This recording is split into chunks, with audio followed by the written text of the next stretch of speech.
100 cylinder फटे, 1000 घर जले और सुबह जब सूरज उगा तो अपनी बारात का इंतजार कर रहा दूल्हा अपनी बच्चियों को ढूंढती मां के पास सिर्फ और सिर्फ राख बची थी।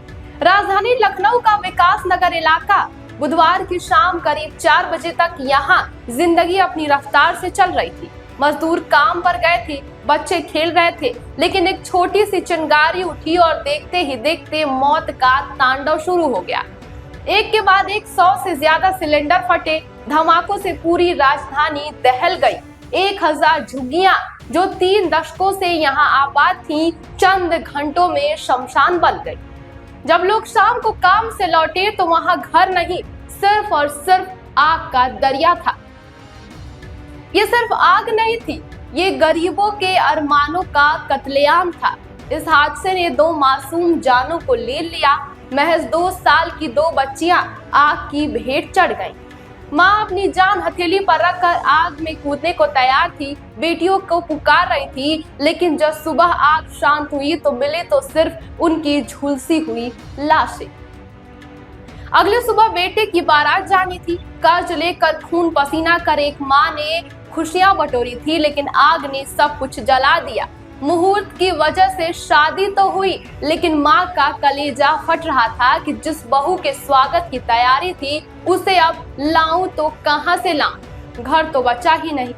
एक युवक अपनी प्रेग्नेंट पत्नी को बचाने के लिए अपनी जमा पूंजी और गुल्लक लेने वापस आग में कूदा, लेकिन तब तक वहां राख के सिवा कुछ भी नहीं बचा था।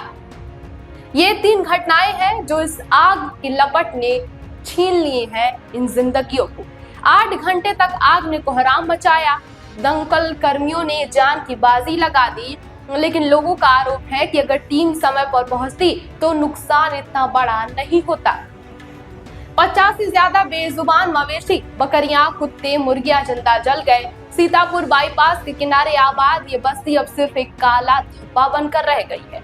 गरीब मजदूरों के पास अब सिर्फ वही कपड़े बचे हैं जो उन्होंने बदन पर डाले हुए थे। इस पूरे मामले पर पीड़ितों का कहना है कि साहब, हम तो काम पर गए थे, जब लौटे तो देखा सब जल रहा है। बच्चे लेकर बस भाग पाए। एक अन्य बुजुर्ग के रुआ से गले से कहा कि हमारा सब कुछ जल गया है, रोटी, कपड़ा, मकान सब राख हो गया है। आग इतनी विकराल थी कि लोगों को अपनी जान बचाने के लिए अपनों को भी पीछे छोड़ना पड़ गया। आज विकास नगर की उस बस्ती में सन्नाटा है, लेकिन वो सन्नाटा चीख पुकार कर सवाल पूछ रहा है कि उन 2 मासूमों की मौत का जिम्मेदार कौन है। उस दूल्हे के उजड़े घर का हिसाब कौन देगा।